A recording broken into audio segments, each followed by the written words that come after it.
Okay, now let's try to reduce rational expressions to the lowest terms. So let's see. There's 6x to the third power divided by 8x. Now, the way I reduce fractions is that I always look at the factors. So I say to myself, well, there's a 6 and an 8 here, right? Now, what goes into 6 and 8? What is the greatest common factor of 6 and 8? And 8.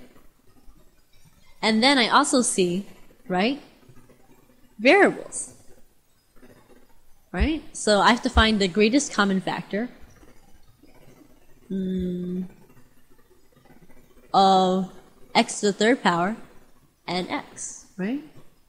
So if I list all the factors of 6 and 8, right? Let's see. Factors of 6, right? Factors of 8, right? So let's go ahead. 1, 2, 3, 6. Notice that factors are numbers that are divisible into 6, right? So factors of 8, 1, 2, 4, and 8, right? So, okay. Now, what is the greatest number that these two have in common? Ooh, well, they have 1 in common. They have 2 in common. 3, 6, 4, 8, nope. So the greatest common factor is the 2. So it's 2 right here, right? And the greatest common factor, right, of x to the third, right? And factors of x, right, are x and x, right? So what I'm going to do is I'm just going to end up choosing x anyway. So x here, right? So what we're going to do when we reduce something completely is just divide both the numerator and the denominator by the greatest common factors. So right here, I'm just going to do it a little bit lower, right?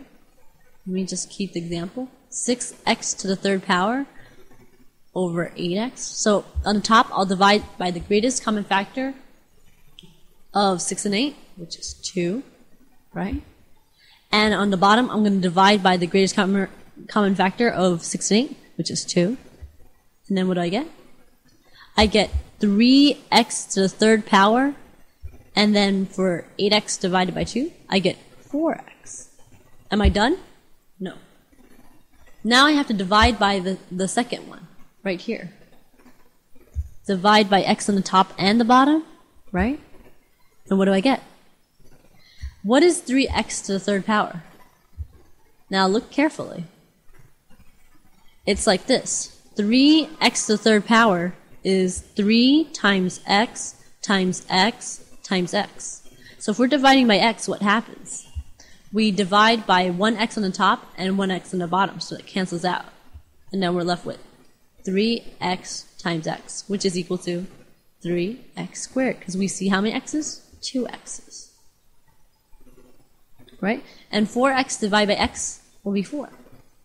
So when we reduce our fraction, it will be 3x squared divided by 4. Or also, you can say 3/4 x squared.